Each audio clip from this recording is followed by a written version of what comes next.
haven't been established, let us get to the panel. Now, we're going to start this off. Fortunately, I don't have any bios to read. And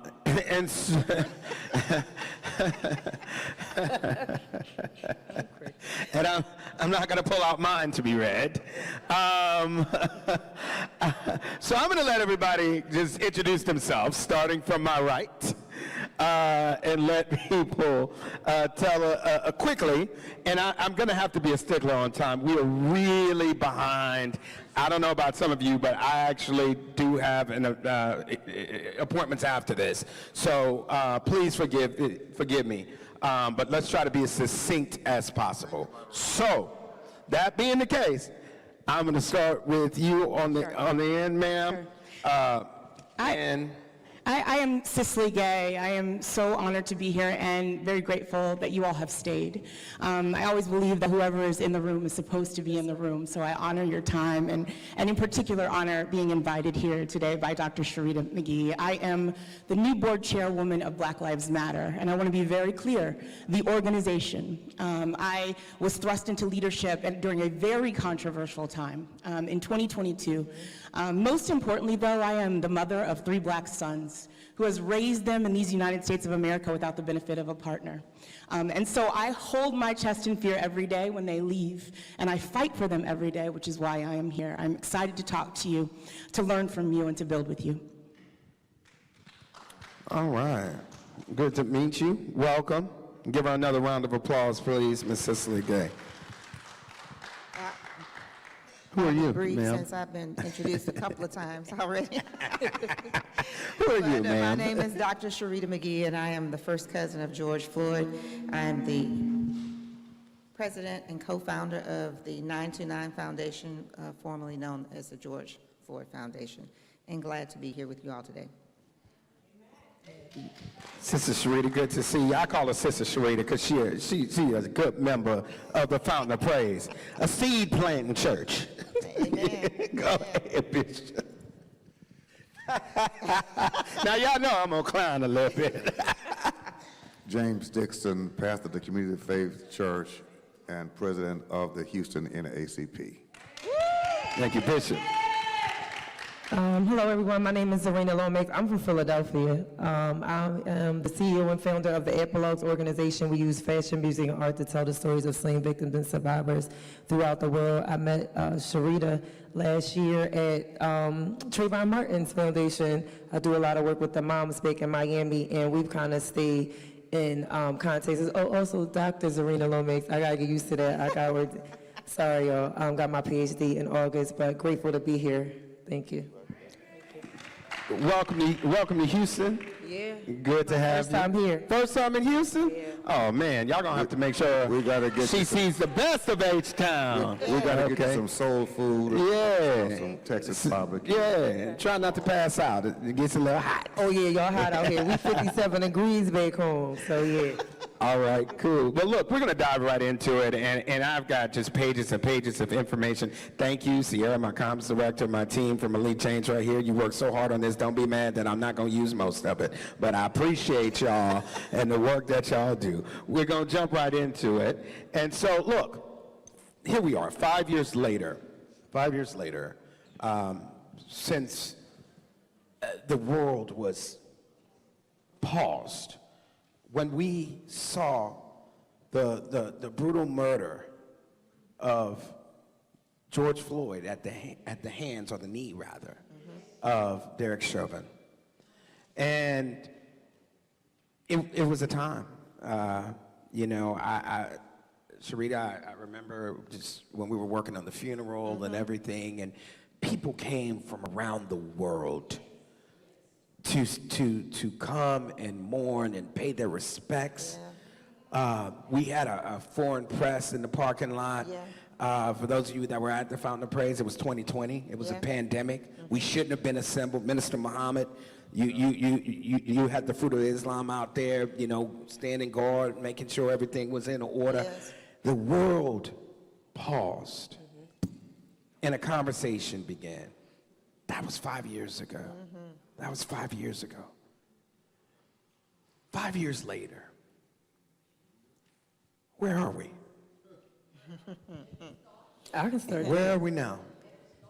So I started my organization after I lost a loved one back home. Her name was Dominique Oglesby. She was murdered 7 years ago, 3 weeks away from graduating from Penn State, right? Prior to, I'm also a rape survivor, and my father went to prison for murder when I was 17. So people always say, where are we in regards to the pause and that? But there's a lot of people that are still stuck in those moments in every ounce of loss. So what we do with my organization is we help them to move past that moment. I was raped from 5 to 8. At the age of 28, I got saved. And it was a 10-minute cry in the bathroom and the encounter with the Holy Spirit. I'll be 41. And so I feel like a lot of people are still stuck there because a lot of people get stuck in that moment of trauma and forget that there's life on the other side of that. So in regards to what we see in our communities is because we see a lot of people still stuck in those moments. That moment in itself opened up the door for us to have those conversations with our family members that get stuck. But unfortunately, that's generational trauma where people get stuck. You don't tell, you don't say you're not okay. Unfortunately, we have only the mothers and the fathers on the front lines, but these people had siblings, friends, cousins, aunts, uncles, relatives who are still stuck, and they don't know what to do to move past it. So even though we may have legislation, we may have different things, the community is still stuck in a sense because a lot of people don't understand that that's just a moment with the Lord, the Holy Spirit, to understand what do you do with it. We lost this person, but what's next? I lost myself, but what's next? And if we can have those type of conversations, I believe that our community can move forward. But unfortunately, I do believe in legislation. Let me be clear. I'm very big into politics, but I also know that mine was an inward conversation before an outward transformation had to take place. So I feel like we need to have more of those conversations in order for our community to move forward. Yeah. Bishop, what you got for us? Thank you. Thank you. Well, thank you for having me, first of all. An honor to be here with this esteemed panel, and honor to be in the room with Minister Muhammad and my brother and partner in the fight for 40 years. And 40 years, battleship all the way. And honor to be in the room with him and with Dr. Carla White and so many others, Jarvis Johnson for sure. I want to say that Dallas, 5 years later, what we're experiencing now is the organized backlash.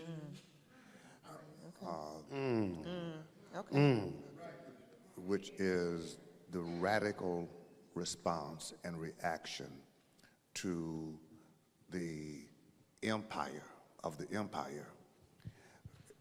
Whenever blacks have taken the initiative to call America out for its imperialism, for its racism, and whenever we've taken that stand throughout history, there has always been a formidable backlash.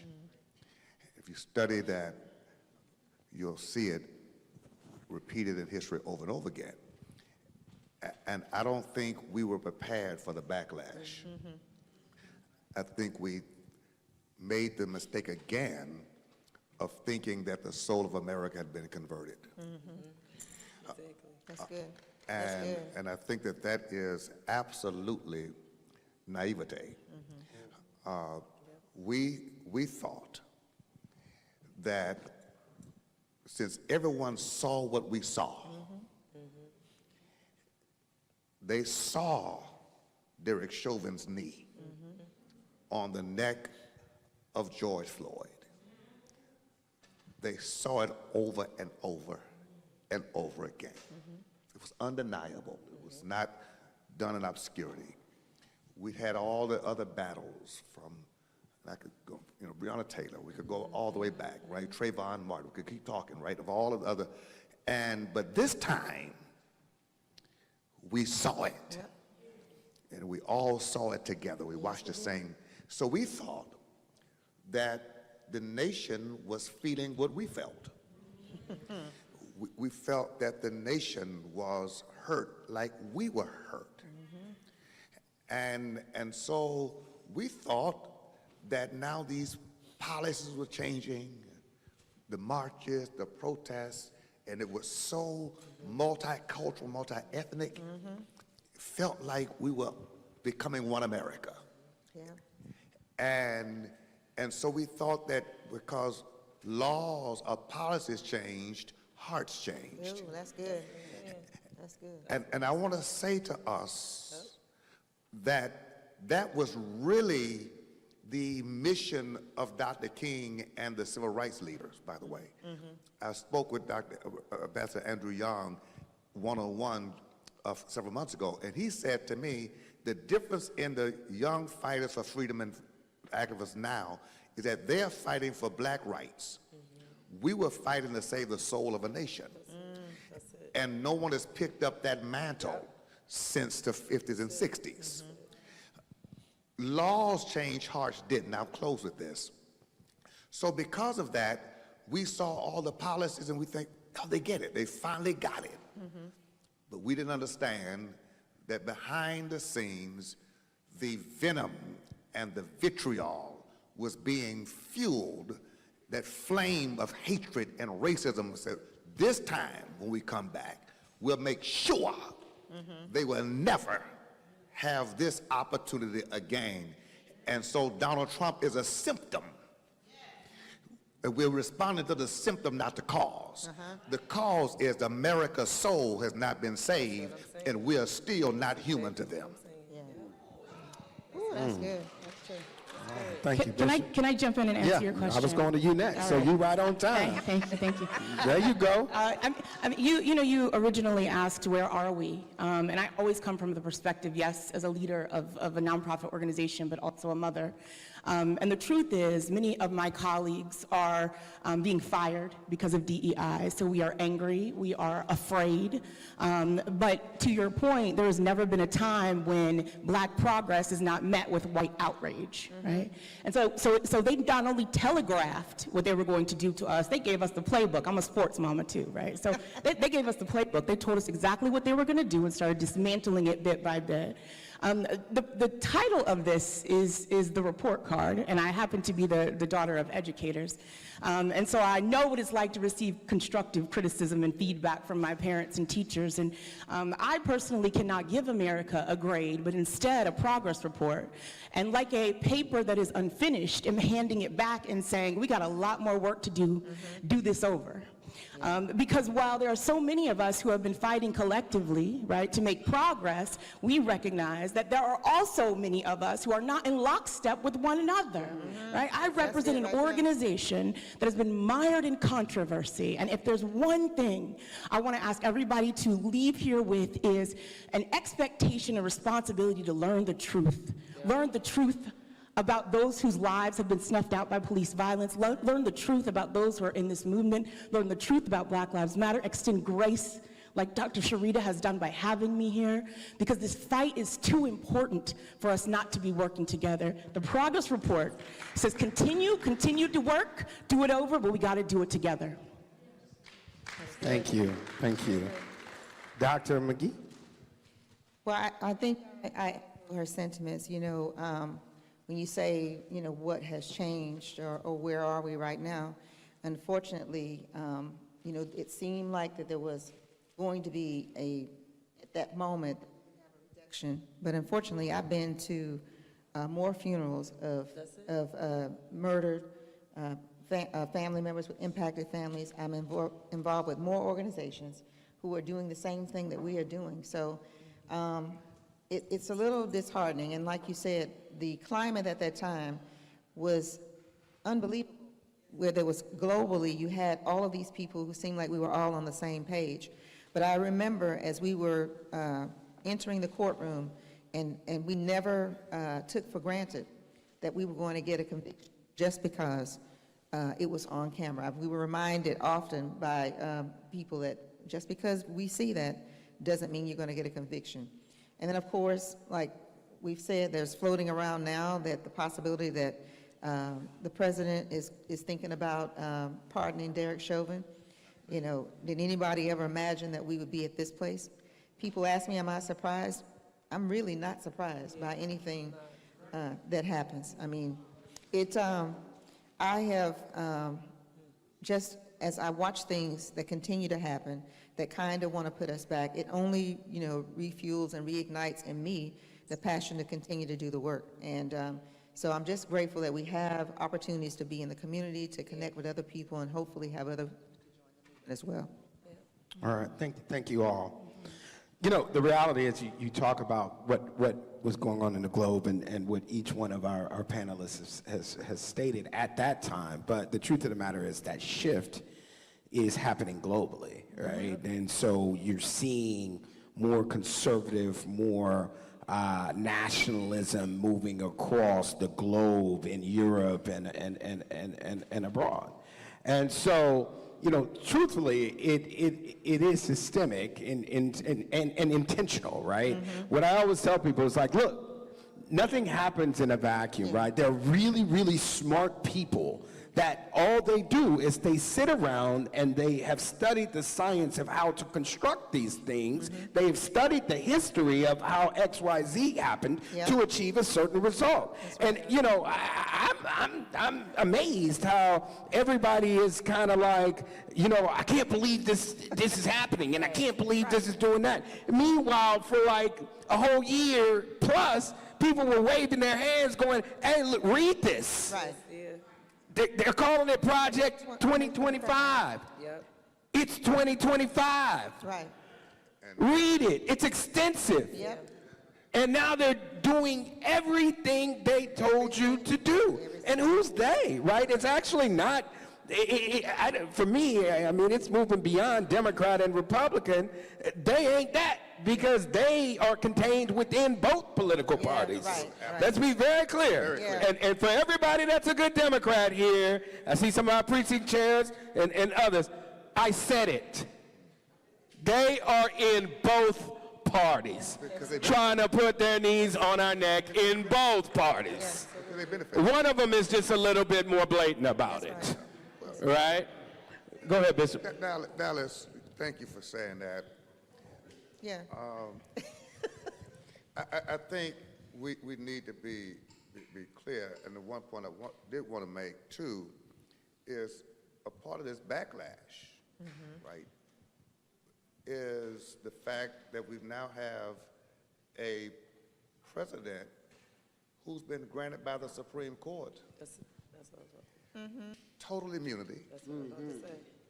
and who has now passed that immunity on to law enforcement. So I was saying, I'm sorry, we have a president who's been granted total immunity by the Supreme Court, and a president now who has granted the same immunity Yep. by policy to law enforcement.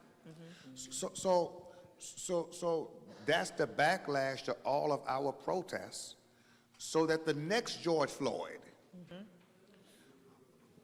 will not have the benefit That's right. of what George Floyd had 5 years ago. And so I think, and I'm careful, Dallas, not about telling truth, but I'm careful about having conversations about strategy in That's right. public. That's right. That's right. Yep. And I think that a part of our problem is we talk too much when cameras That's are good. rolling. Yeah. Project 2025 was not planned in public. That's Right. it. By the time it was published, That's good. everything was Everything was in already- place to execute it. That's right.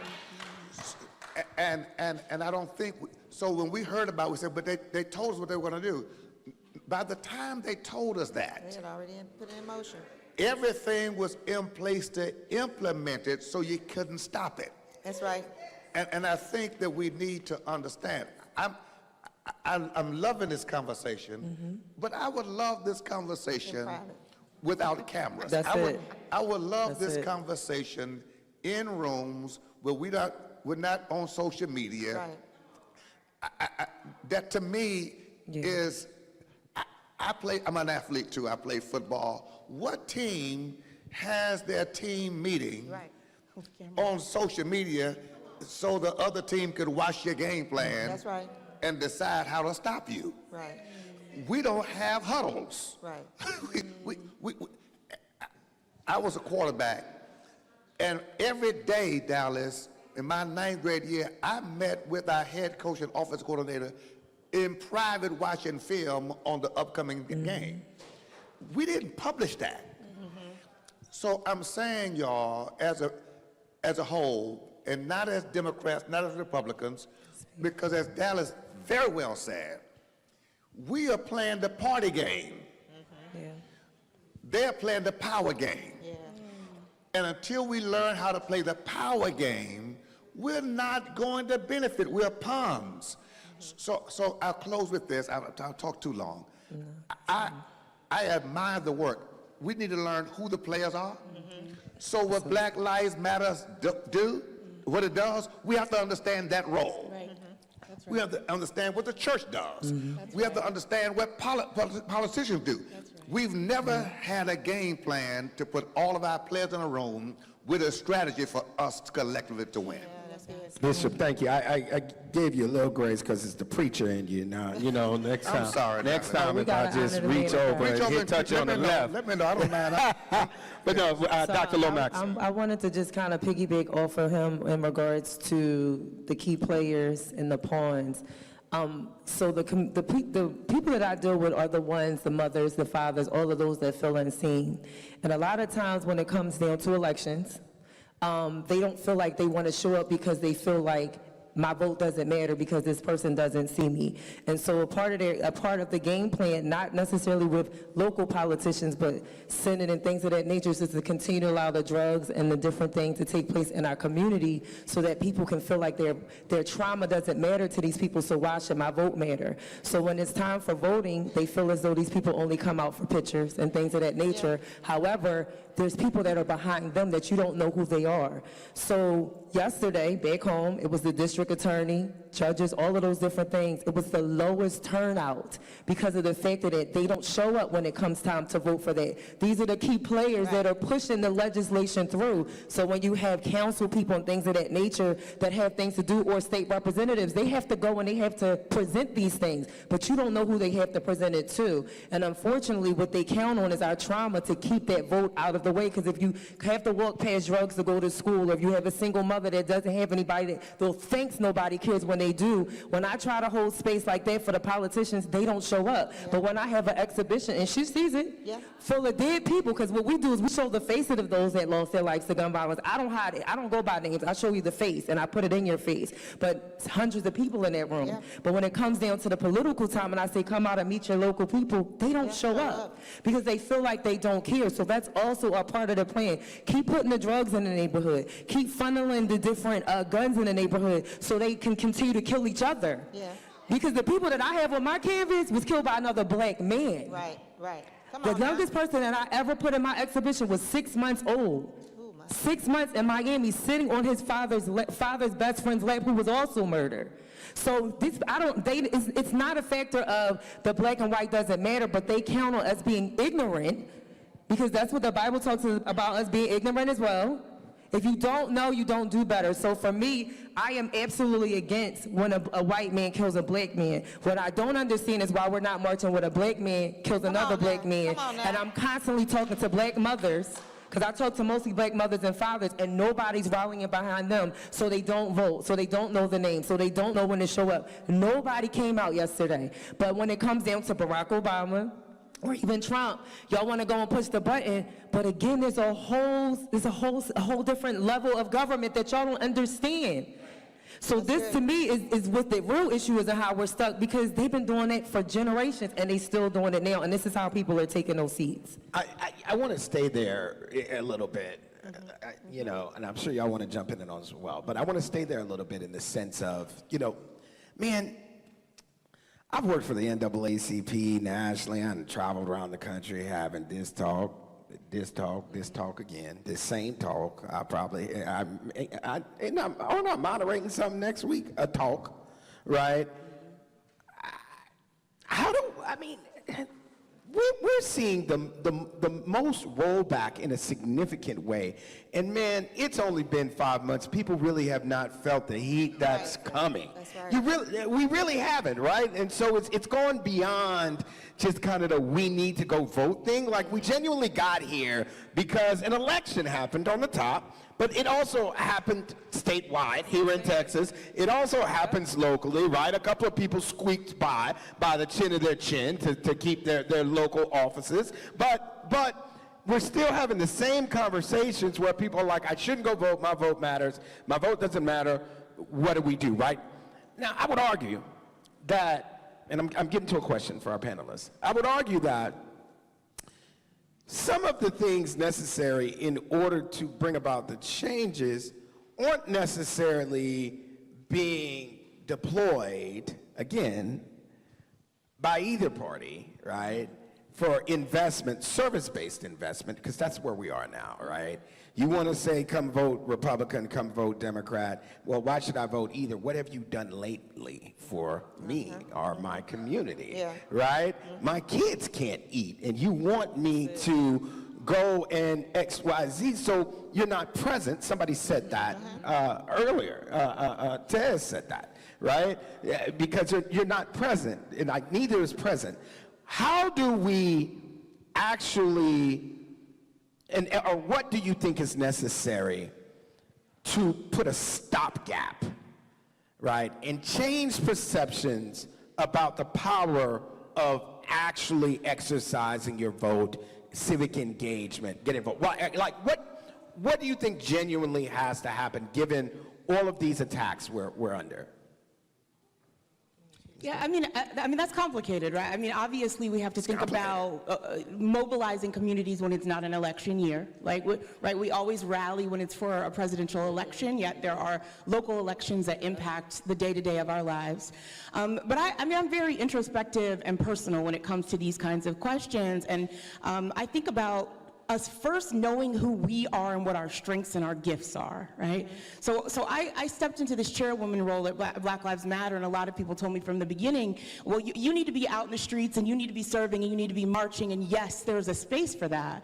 But I have worked 20 years in nonprofits and with philanthropic organizations moving millions of dollars of resources to Black communities. So instead of criticizing me for not being somewhere, leverage me, right, to ensure that I can move resources to places that need to be moved, like voting, right? So I think we have to have a radical reset in terms of who we are and who we bring to the table, and not pointing fingers about who should be there and what you should be doing, but making sure that we know what our strengths are, because it literally takes all of us. We are greater than the sum of our parts. We are stronger together. There's nothing we can't do if we come together. And I keep talking about this divisiveness because I'm dealing with it every day. I've had people show up at my house and they look like me. They weren't white people. I was ready for the MAGA, right? It was Black people who were angry with me about money and power when I'm just trying to serve my people. So I think the answer to your question, I mean, there's so much to say. The answer to your question around how we mobilize and move power is to stand strong in who we are, understand our strengths and our gifts, and be really honest about the fact that we need a diverse group of people to solve these problems. White supremacy is a strategy, right? Right? It's a machine. It's a machine. And I love what you said about being quiet, because real G's move in silence. Sometimes we need to be behind the scenes building infrastructure. You need someone who understands. You file your taxes, you file your 990s, you go through Attorney General investigations so our books are right. That's what I did for the first 2 years that I came on at Black Lives Matter. So that we can be here for the long term, so that we can be here for the fight before it even gets to the point where we're mobilizing in the communities. The bottom line is, we've got to move this in silence, yes, and we have to move collectively, one band, one sound. Because Elon and Trump, they don't get along, but they sure do know how to get together when it comes to doing something to dismantle us and our rights. I don't think I have anything to add to that. She pretty much covered it. Bishop? So here's I'm gonna give a short, pithy response. We're going to keep it short now, Bishop. I'm going to have to pick on you. I don't mind. I'm the only man on the panel that, the D. Keep my time. Go ahead. No, here's the deal. I completely concur. We are message-driven, not mission-driven. So when campaigns come around, the person comes out with a message. And if there's a message and a charismatic messenger, we jump on board. Yeah. Because that's what they pay for to come out to our communities. A Gotta hold it and see. a charismatic messenger I know. and a message. And then we decide, I'm getting behind her, I'm getting behind him. So now, we didn't pick that person. That person was chosen for us. Yeah. right. And so the community, we're not picking our leaders. Right. We are picking leaders that were already picked. And they come with a message and a messenger, and we get into that movement, and then it's over because they get elected. When it was not a mission. We have to have a mission, and then based on the mission, we decide who can be our leader. Yeah. If you are not a part of our mission, you should never be our messenger. My God. And so I think that's a critical issue for us. And we've got to stop dealing with those who are fake and phony. We got to fire the fakes. Yeah. We've got fake leaders. They look like black leaders, but if you look at who funds them, That's good. you'll understand whose agenda they carry. I'm done. You know, okay, so I need to get some clarity about what you just said. You know, and you know, Dr. Muhammad, I'm moving into a new era. I've been quiet. I've been like Eminem said, I've been like with a pen and a pad. And so I'm moving into a new era where I'm just going to start saying stuff. Because, I mean, I think you said something, but I just want to make sure I heard you say, we're not picking our own leaders. People are picking them for us. And then telling us, the people that picked them, are telling us who our leaders should be, and then we go along with it. Yep, that's it. Man, that really happens? Absolutely. That really happens? Absolutely. Not here, not in Houston. Not in the 18th Congressional District, not here. No, go ahead. I'm sorry, next. Amen. I know that I can say that I know that to be true, unfortunately, in my own life, because when it comes time for people to vote, people text me and say who they should vote for, just being honest. The reason why people ask is because of the consistency I've had in my own life with being consistent with these people, and they trust me. However, your vote is your vote, and who you want to follow is who you want to follow. But I get lots of text messages and say, Serena, who's this person? Or I seen this person around you, so I pressed the button. But did you listen to what their mission is? So when you talk about being charismatic, you know, we also have to be reminded that this is a spiritual thing. And one thing, too, is charismatic is witchcraft, and we fight the enemy of this world. And he's very, very, very charismatic, and he loves to come and he loves to promise different things. But the greatest promise that I always listen to is, who are you serving? Yeah. And you know a person by their fruit. And so you may not have 1 million people behind you, but you got fruit bearing in your own life. And so those are the things that I look for, but people unfortunately may not be looking for the fruit spiritually. They're looking for the fruit that they can take in that moment, which goes all the way back to what Eve did. So when you really understand the assignment that you've been given, you teach that way. I teach people that way. I don't answer the question for them when they ask who they should vote for. I ask you, what did this person say? If you can't answer that, then you need to research that before you go in there, because what you're not going to do is get me in trouble with God when I told you to do something that he didn't tell you to do. Yeah. My vote is what I believe, but if you're not standing on business, then you're already in the way, because you're going to go for whatever they do, and that's a problem. That's unfortunately where, I won't say all of our community, but a lot of our community is, the church has lost its footing, unfortunately. I'm in Philadelphia, it's Muslim-based. I don't come against any Muslim. My father's Muslim. However, what I'm saying is that the church has lost its footing in my community. And I respect and I honor whatever anybody believes. I have an actual degree in religion, that's why I got it. However, I know who I serve and I stand on that. But I watch people follow things not because that's who they want to serve, it's because somebody pointed them there. And so when you have people following that in the community, that's what they're going to do when it comes down to voting. And this is unfortunately how we have the legislation and the president and the people we're serving, because people are listening to what somebody else is telling them to do. My. You got something, Ms. Gay? I want to give equal time here. You got something? Yeah, I mean, I talked a lot earlier. A lot of this to me just evokes moments of us thinking about how we care for ourselves and one another, right? And Teslyn she is brilliant and she is a soldier, but I move radically with love. I work in philanthropy, and people think philanthropy is just about a check, but it comes from the Greek philos, which is love, and anthropos, which is of humanity, right? And I love what you're saying about doing research and recognizing and building relationships and connecting to people. But all of that actually comes from a radical power of caring about our community and moving in love.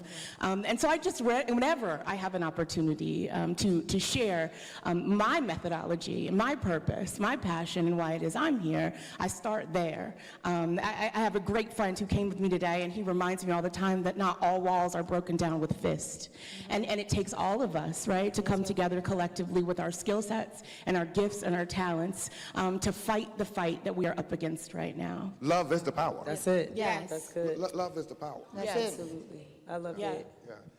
Yeah. Dallas, before you leave that question, though, while you're finding your other one. Well, no, because see, you on the program after this with something called The Charge, so that means you're going to get another time to talk longer. I didn't know that. I thought we were going to... That's all right, because I'm getting ready to call on Dr. Muhammad anyway. You go ahead, another preacher. You know? And he is a preacher. He's a preacher. That's why I'm gonna save it. Go ahead. Yeah, thank you. But because I'm just saying with these sisters here, I think this is powerful. But I think we need to understand too, though, that one of the reasons that program keeps working is because we don't come forward with a mission. Yeah. Like, we have not met, Yeah. organized ourselves such that we have leverage to impose our mission on the system. We're waiting until the next election. And nature hates a void. Get that? Nature hates a void. So if you don't have flowers growing, weeds will come up. Nobody plants weeds. That's good. They Weeds smoke it. They smoke it. They do that. Disclaimer. So I'm saying we are not putting our choices in the process. So since we're not putting our choices in the process, we get whatever the process brings us. That's it. And then we complain about it. And then complain about it. That's asinine. That's it. Right? So I'm saying we have the opportunity to stop doing all the nonsense we're doing, have a meeting every week, and work on what matters, and stop the fanning and the boots on the ground and all this other BS, and say, let's have critical conversations about planning our future together. And we got a mission. And my deal is this, Dallas. If you are 20 years old, you want to be a leader, I might give you a chance just because of ambition. If you are 30 years old and you want to be a leader, I'm asking you who you're connected to. If you're 35 or 40, I want to see your scars. Yeah. Because by then, you should have been in the fight long enough with us. Yeah. You got some scars to earn a seat at the table. If you have no scars, we can't make you a star. That's it. Period. Stars without scars can't be trusted. Yeah. So we keep electing people with no scars. Yeah. Do you have the scars to say that you've been in the fight for us and with us? If you don't have the scars, you don't qualify. That's it. No. Well, man, I'm gonna resist. I want to ask one question. Where's my clock? No, I mean, what's my clock? Yeah. I'm gonna ask one question, and then I just can't. It just ain't not even right in my spirit to sit here and have this type of conversation with the great Dr. Robert Muhammad sitting here. Yeah, And so we absolutely. got to hear a word from you, sir. So I want to ask this question. It is a very specialized question, and it is to Sister Sharita, Dr. McGee. You know, yes, the world watched 5 years ago the brutal murder of George Floyd, and the world responded. But that was your cousin. your family, like a brother to you. How are you and your family doing 5 years later? Mike. Sorry. I think today I'm doing good. You know, that's the honest answer that I can give you. There are times when it is challenging, and I take the time that I need to regroup and live another day to fight a little bit more. You know, one thing about losing him, and I was talking to a reporter earlier, and I said, I think they underestimated the value that George had, that he had family who loved him. No matter what was going on with him, he held value with us. And so we don't have the option to forget about it. And every day that I have breath in my body, I'll spend it trying to make sure that nobody else forgets about it. So I'm excited about this festival because it gives us an opportunity to engage with the community. It also gives us a time to reflect on where, you know, where we started and where we're trying to go.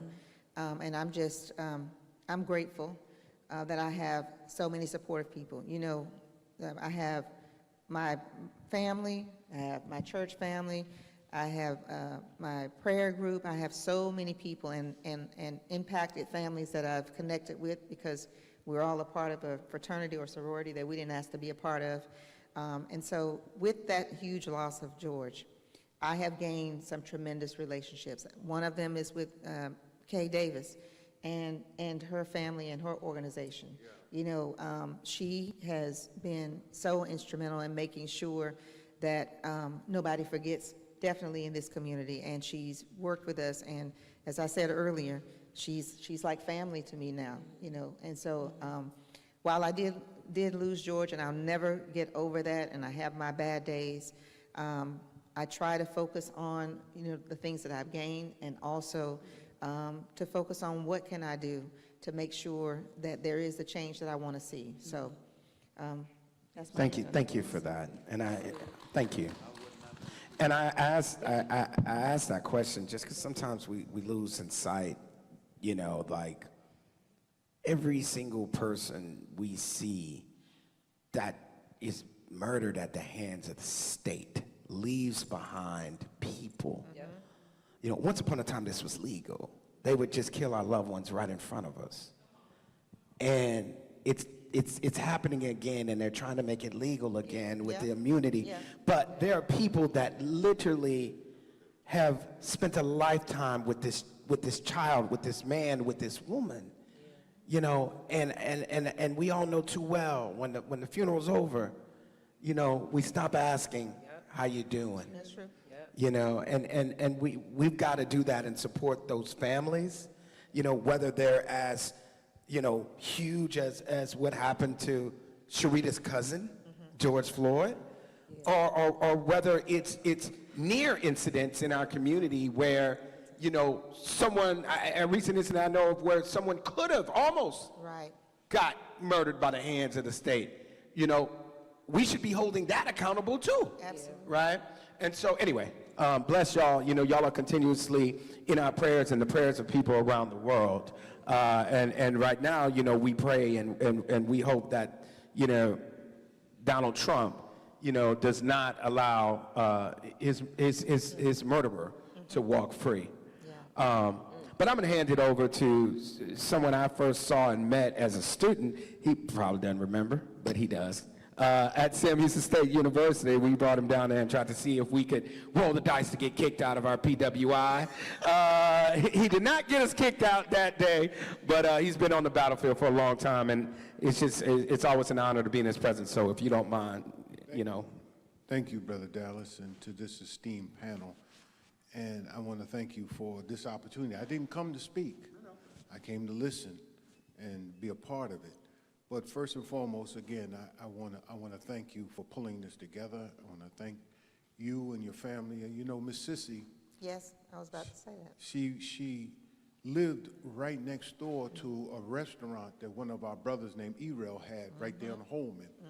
And I went to the restaurant, and he told me, he said, well, you know, my neighbor here, she's bedridden, she's sick. would you go there and pray for her?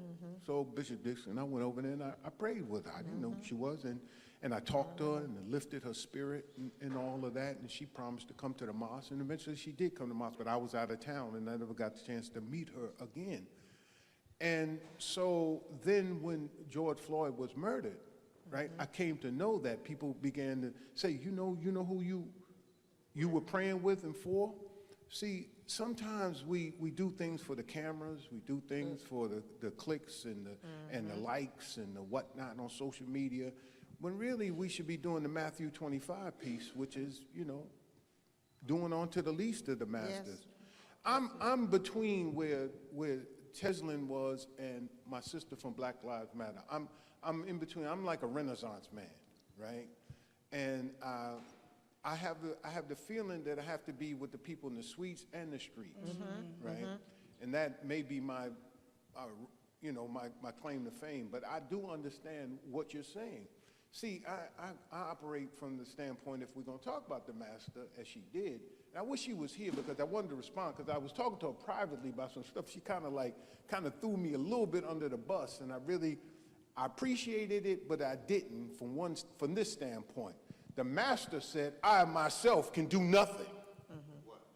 Whatsoever he bids me to say, he's saying. Whatever he bids me to do. So even though he can say in the book of John that I am, he had all the great I ams, he still said I and the Father are one. So we have to understand that there's no I, me, and mine in the master. Therefore, there should be a us, our, and we in what we do. See, the Honorable Elijah Muhammad, the Honorable Minister Louis Farrakhan teaches us that our unity is more powerful than an atomic bomb. That 95% of our problems could be solved with our unity. And we complain about what white folks is doing, and we go and spend 97% of our money with them. See, politics without economics is simple without substance. So when Bishop said that they were selected before they were elected, what you have to do is you got to go look at their finance reports. Then you know why they vote the way they vote. They go to them for their money, but they come to us for their votes. And you have to ask the question, he who pays the piper calls the tune. So when you look at that, those people, everybody, and what Bishop is talking about, what we're going to do outside of the camera is we have to have an unapologetically black agenda. See, because the lawyers have an unapologetically fill in the blank. The oil and gas company has an unapologetically, the insurance company have an unapologetically, the unions, the police union, everybody's got an unapologetic agenda but us. And so Bill Clay wrote the book. He says there's no permanent friends, there's no permanent enemies, just permanent interests. We have failed to sit among ourselves, go in a room, and this is what I was telling her, so I'm going to put it out publicly. You can send it to my sister. I said, sister, we have to have the tree shakers and the jelly makers in the same room. See, some of us is tree shakers. We'll shake the trees because some of us are too cowardly to come out and shake the trees. We pay the cost to be the boss. You understand? We shake the tree, and we're shaking the tree, and the apples fall off, and the people pick up the apples, and they make jelly, but they ain't got enough sense and decency to give us a spoonful of jelly so we can keep on shaking the tree. And our activists get parks named after them. We praise them at the funeral and all of that. But hell, some of them died broke, without no pension, without no job, without no insurance, without that. And what that sister was talking about is absolutely they catch hell from the womb to the tomb. And then we want to praise them after they're gone, but we won't walk with them in the daytime. We talk about Malcolm now, but you wouldn't walk with Malcolm because you won't walk with Farrakhan today. That's right. They named the parks after the jelly makers. The building is a jelly maker. That's the point. That's the point. And my beloved sister, knowing that she's raised, I was raised in the church, but became Muslim. I understand. In the end, what it all boils down to is, whatever your soul tells you, whatever your experience is, beloved, so you know I'm with you. Anybody that violated you violated me. Because their nation could rise no higher than this woman. Now, that's where I'm with Teslin. I'm with her on that because, sister, you the most disrespected human being on the planet. Indeed. And if we don't understand that you have been for us what we've always needed. I'll close. I'm a preacher like him. They call me a Baptist with a bow tie. That's what he's talking about.